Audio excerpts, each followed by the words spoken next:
नहमदुहु व नुसल्ली अला रसूलिहिल करीम अम्मा बाद।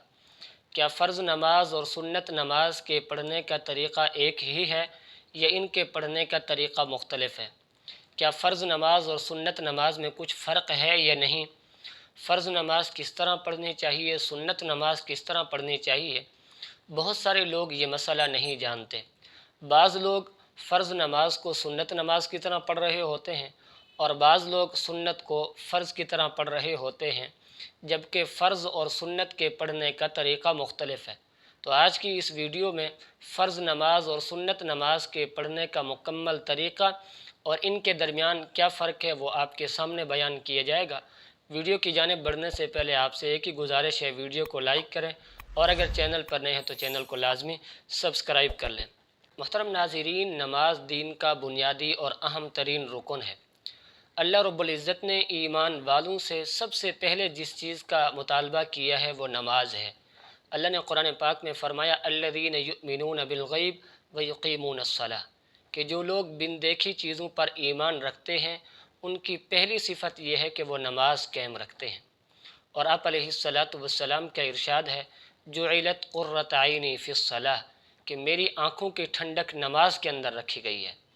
और इसी तरीके पर एक और रिवायत में आता है, जनाब नबी करीम सल्लल्लाहु अलैहि वसल्लम ने फ़रमाया अव्वलु मा युहासबु बिहिल अब्दु यौमल क़ियामति अस्सलाह, कि कल क़यामत के दिन बंदे से सबसे पहले हुकूकुल्लाह में से नमाज के मुताल्लिक़ सवाल किया जाएगा।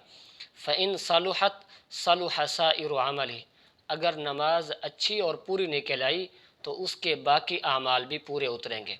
व इन फसदत फसद साइरु अमली, और अगर नमाज के अंदर कमी बेशी रह गई तो बाकी आमाल भी पूरे नहीं उतरेंगे। तो नमाज दीन का बुनियादी और अहम तरीन रुकन है और नमाज के मसाइल का जानना उतना ही ज़रूरी है जितना नमाज पढ़ना ज़रूरी है। इसलिए कि अगर बंदा नमाज के मसाइल को नहीं जानता, नमाज पढ़ता रहता है, तो बाज़ ऐसी गलतियाँ भी नमाज के अंदर उससे हो जाती हैं जिससे नमाज फासिद हो जाती है, और बाज़ ऐसी गलतियाँ भी कर जाता है जिसकी वजह से नमाज में सजदा सहव वाजिब हो जाता है। उसको इस चीज़ का एहसास नहीं होता। हाँ, 50-50 60-60 साल हो गए हैं नमाज पढ़ते हुए, लेकिन नमाज के मसाइल का पता नहीं है। तो इसलिए नमाज की तरह नमाज के मसाइल का जानना भी ज़रूरी है ताकि नमाज सही तरीके से अदा की जा सके। आप अलैहिस्सलातु वस्सलाम ने फ़रमाया 60 साल तक बंदा नमाज पढ़ता रहेगा, अल्लाह के यहाँ उसकी एक नमाज भी कबूल नहीं होगी। वजह क्या है? वजह यह है कि मसाइल से नावाकिफ़ होगा, मसाइल का पता नहीं होगा, रुकू सजदा सही तरीके से नहीं कर सकेगा, नमाज के दीगर अहकामात का पता नहीं होगा, जिसकी वजह से अल्लाह के यहाँ उसकी नमाज कबूल नहीं होगी। तो इसलिए नमाज के मसाइल को जानना ये हम सब पर फ़र्ज़ है। जहाँ तक ताल्लुक़ है कि फ़र्ज़ नमाज और सुन्नत नमाज के दरमियान फ़र्क है या नहीं, तो इस हवाले से याद रखें 2 रकात नमाज फ़र्ज़ और 2 रकात नमाज सुन्नत, इन दोनों के दरमियान कोई फ़र्क नहीं है सिवाय नीयत के। हाँ, नीयत का फ़र्क है कि जब आप फ़र्ज़ 2 पढ़ेंगे तो उसकी नीयत फ़र्ज़ों की करेंगे और 2 रकात सुन्नत पढ़ेंगे तो उसकी नीयत सुन्नत की तरह करेंगे। बाकी सारी चीज़ें जो फ़र्ज़ 2 रकात के अंदर पढ़ी जाएंगी वही चीज़ें 2 रकात सुन्नत के अंदर भी पढ़ी जाएंगी। अलबत्ता 4 रकात नमाज फ़र्ज़ और 4 रकात नमाज सुन्नत के अंदर कुछ फ़र्क है। फ़र्क ये है कि इन जब सुन्नतों की नीयत से हम 4 रकात की नीयत करके हाथ बांधेंगे और पहली रकात के अंदर सबसे पहले सना पढ़ेंगे, सना के बाद औज़ु बिल्लाह पढ़ेंगे, उसके बाद बिस्मिल्लाह, उसके बाद सूरतुल फ़ातिहा, उसके बाद क़िरात करेंगे, फिर रुकू सजदा होगा। दूसरी रकात के लिए खड़े होंगे, सबसे पहले बिस्मिल्लाह पढ़ेंगे, फिर अल्हम्दुलिल्लाह और दूसरी सूरत साथ मिलाएंगे, उसके बाद रुकू और सजदे होंगे। उसके बाद 2 रकात नमाज पढ़ के क़ायदा ऊला होगा, तहियात के अंदर बैठेंगे। अत्तहियात ये मुकम्मल पढ़ने के बाद दुरूद पाक और जो दुआए मसनूना है वो नहीं पढ़ेंगे, तीसरी रकात के लिए खड़े हो जाएंगे। अब यहाँ पर फ़र्क ये है कि जब तीसरी रकात के लिए खड़े होंगे सुन्नतों के अंदर, तो पहले बिस्मिल्लाह पढ़ेंगे, फिर अल्हम्दुलिल्लाह पढ़ेंगे, फिर कोई सूरत साथ मिलाएंगे।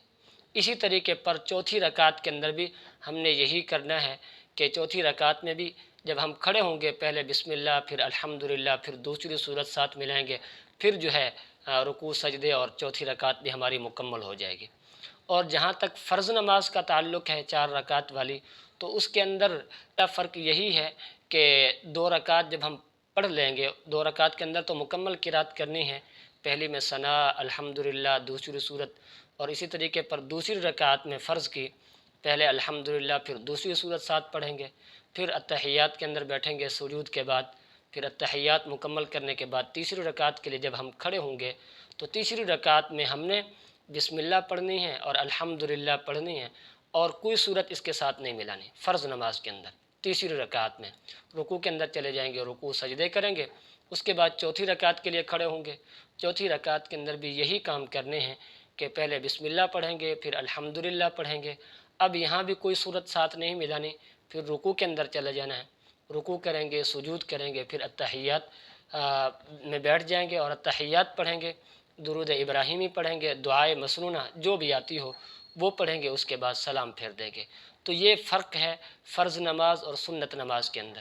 اللہ رب العزت سمجھنے کی توفیق نصیب فرمائے۔